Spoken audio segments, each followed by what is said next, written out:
De novo, terceira parte de políticas públicas de educação, né? Nossa, a gente é bom para fazer política, né? Colocar em prática, aí é outra história, né? Mas deixa quieto e vamos aqui à nossa aula. Hoje a gente vai falar de coisas importantes, continue anotando, depois vai lá, aprofunda os seus conhecimentos, né? Porque sabe que esse capítulo aqui é um capítulo especial dentro dos concursos, né? Os concursos cada vez mais vêm cobrando conhecimentos do professor em relação a essa situação, que dirá de todo mundo que trabalha com a gestão, que trabalha com a parte técnica, né? Então, atenção, porque agora o assunto é Fundeb, ele mesmo, Fundeb. Então, Fundeb, a sigla significa Fundo de Manutenção e Desenvolvimento da Educação Básica e de Valorização dos Profissionais da Educação. Então, isso é Fundeb, tá? Bom, quando é que ele entra em vigor? Janeiro de 2007, por conta de uma medida provisória, tá? E, na realidade, ele foi regulamentado em junho do mesmo ano pela Lei 11.494, em 2007. Mas de onde ele nasce? Ele nasce em substituição ao Fundo de Manutenção e Desenvolvimento do Ensino Fundamental e de Valorização do Magistério, que era o Fundef. O Fundef, ele vigorou de 98 a 2006. Então, veja só. Constituição em 88, LDB em 96, a obrigatoriedade era do ensino fundamental. Então, pensou-se nessa criação desse fundo para o ensino fundamental. Então, nós tínhamos, dentro da educação básica, uma situação muito interessante. Educação infantil não tinha dinheiro para nada, o ensino fundamental tinha dinheiro e o ensino médio não tinha dinheiro para nada. Então, isso ficou durante 8 anos, de 98 até 2006. Até que várias pressões sociais, várias discussões, os profissionais da educação, as pessoas ligadas à educação começaram a questionar e o Fundef, então, foi substituído por algo mais amplo, que é o Fundeb, justamente para poder contemplar toda a educação básica. Então, a gente fala desde a educação infantil, passando pelo ensino fundamental, até o ensino médio. Então, um fundo, que é um fundo monetário, financeiro, justamente para poder ser distribuído e facilitar, fomentar todas as ações educativas voltadas para esse público, tá? Então, em cada estado, o Fundo de Desenvolvimento da Educação Básica é composto por percentuais das seguintes receitas. Diferentes receitas vão montando esse fundo, tá? Então, pensa, fundo, pega o dinheiro daqui, dali e vamos montando esse fundo. E depois esses fundos todos vão ser redistribuídos entre os estados da nação. Então, vamos lá. Fundo de Participação dos Estados, que é o FPE, Fundo de Participação dos Municípios, que é o FPM, Imposto sobre Circulação de Mercadorias e Serviços, que é o ICMS, Imposto sobre Produtos Industrializados, proporcional às exportações, desoneração das exportações, Imposto sobre Transmissão, Causa Mortes e Doações, Imposto sobre Propriedade de Veículos Automotores, que é o IPVA, e também compõe o fundo as receitas da dívida ativa e de juros e multas incidentes sobre qualquer uma dessas fontes que foram mencionadas acima. Então, olha só, tem várias origens, tá? Diferentes receitas para montar esse fundo. Isso é para a gente entender que o fundo, ele vem para além daquela ideia que muita gente tem, que só o dinheiro do Estado e o dinheiro do município em si vão montá-lo. Na realidade, a gente tem diferentes fontes de receitas que precisam contribuir para a organização do Fundeb, tá? Bom, recolheu tudo, agora eu vou ter que distribuir esse valor. Como é que se distribui esse valor, tá?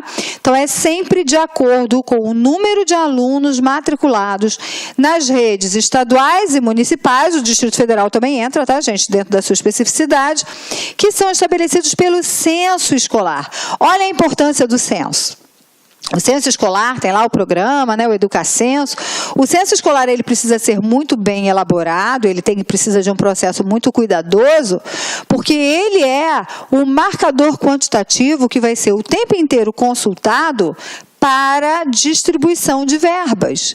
Então, a verba do Fundeb vai ser sempre distribuída de acordo com o número de alunos que está assinalado no censo escolar. Ah, mas depois que o censo foi feito, saíram não sei quantos. Não interessa, é o número do censo que conta.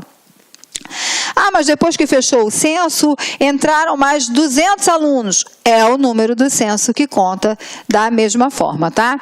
Então, mais da metade do dinheiro, ou seja, 60%, é destinado à remuneração de professores. Então, a gente já ouviu falar aqui várias vezes do piso nacional salarial, da existência desse piso, da importância desse piso, mas a gente tem que saber também que 60% desse valor do Fundeb é destinado para o pagamento dos professores, tá? O restante, 40%, é aplicado em outras despesas de manutenção e desenvolvimento da educação básica. Para fiscalizar a aplicação dos recursos, os municípios se organizam em conselhos. Então, tem conselho fiscalizador do Fundeb. Em tese, todo município e todos os estados têm esse conselho.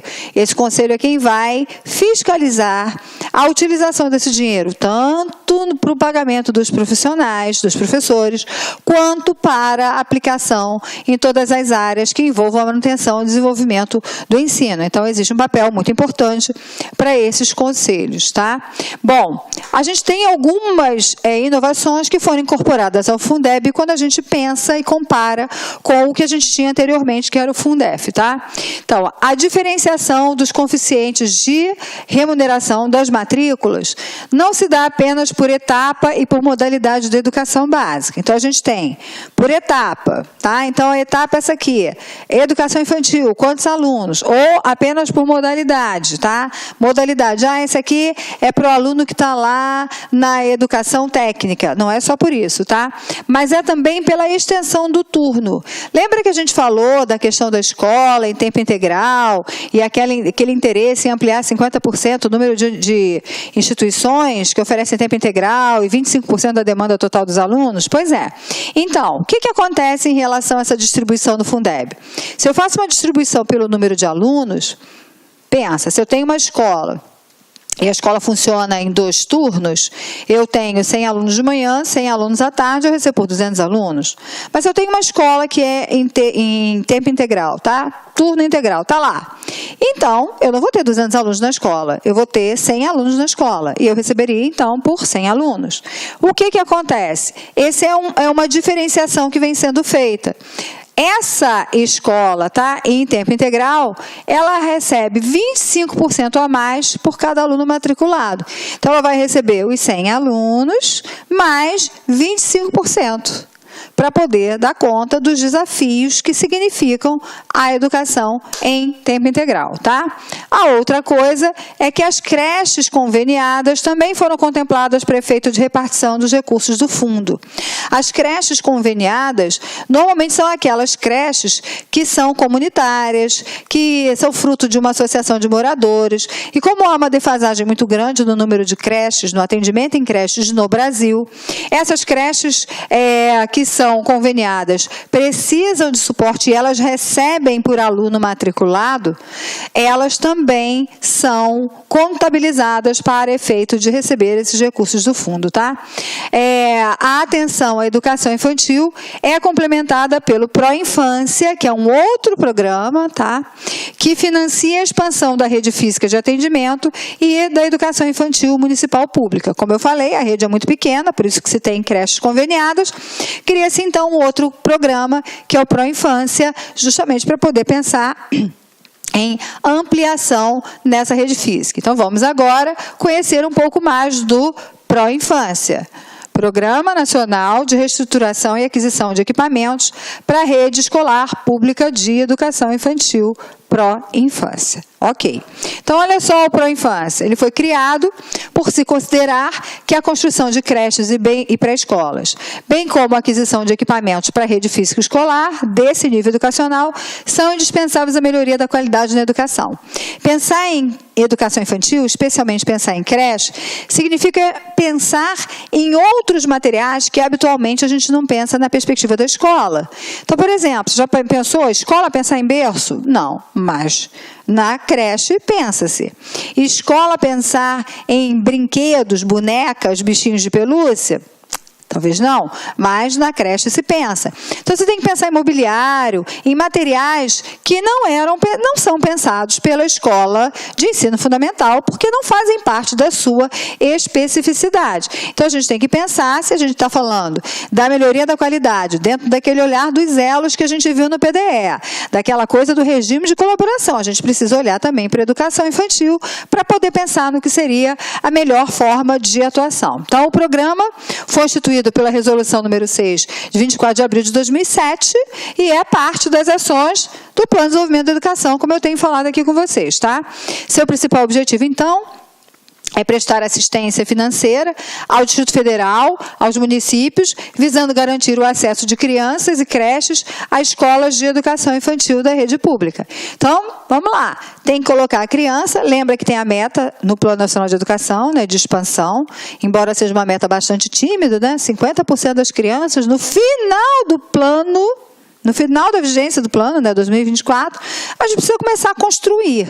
E lembra que o prédio, para abrigar as crianças de creche para a escola, ele também tem que ter características diferentes dos prédios que abrigam crianças a partir dos 6 anos de idade. Então, por exemplo, banheiros adaptados, fraldários, lactários para o caso de bebês. Então, existem especificidades que precisam ser pensadas em prédios próprios, com os espaços pensados para benefício das crianças da faixa etária que estarão ali presentes naquele momento, ok?